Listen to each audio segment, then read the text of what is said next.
Another contemporary economic myth is that women make 75 cents for every dollar men make because they're discriminated against in labor markets.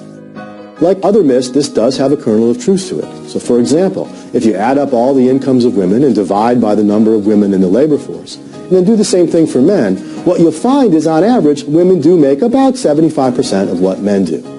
What's happening here is not discrimination in the labor market, but differences in the choices that men and women make about investing in their knowledge, their education, their skills, and their job experience that lead to them getting paid different salaries. Economists talk about people's human capital. And by human capital, we mean the knowledge, the skills, the education, and the job experience that people have. And economics argues that people get paid wages according to that human capital. It turns out that men and women invest very differently in their human capital. And we can see that in 4 different ways. First of all, educational choices. Men, for example, tend to go into fields like engineering. Women tend to go into social sciences, into psychology, into nursing.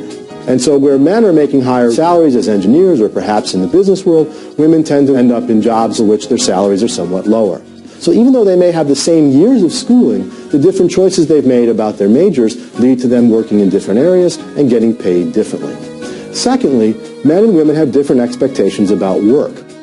For example, if women expect down the road to take time off to raise children, they'll make different choices today about what kinds of skills they acquire than if they imagine they'll be working full-time for the rest of their lives. And we know historically that many women in the 1960s and 70s didn't imagine that they would be working full-time at age 40 and ended up making choices that led them to have jobs when they were working at age 40 that didn't pay as well as they might have otherwise. Younger women today, of course, are more likely to imagine themselves working at age 40 and therefore make different investments today.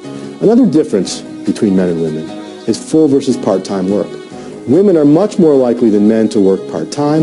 Men are more likely to work full-time. And part-time work, even for the same kinds of jobs, tends to pay less than full-time work. And women tend to prefer part-time work more than men because women still tend to take on the majority of the responsibility for children in the home.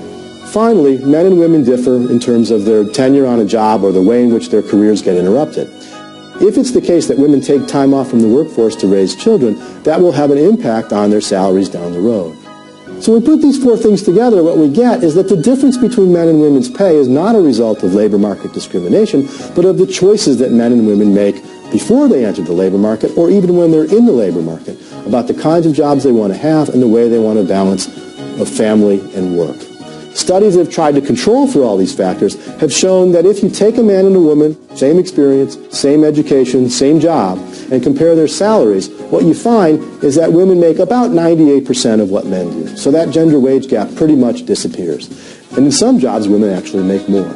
Now, it might well be the case that women are being discriminated against or that sexism is a problem in the choices that women make. For example, girls are guided away from math classes and guided into other kinds of classes.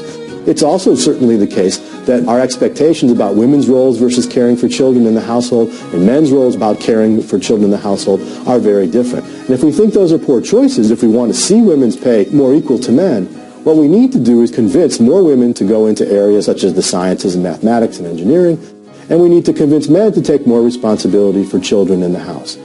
When those begin to even out, we'll see wages begin to even out as well.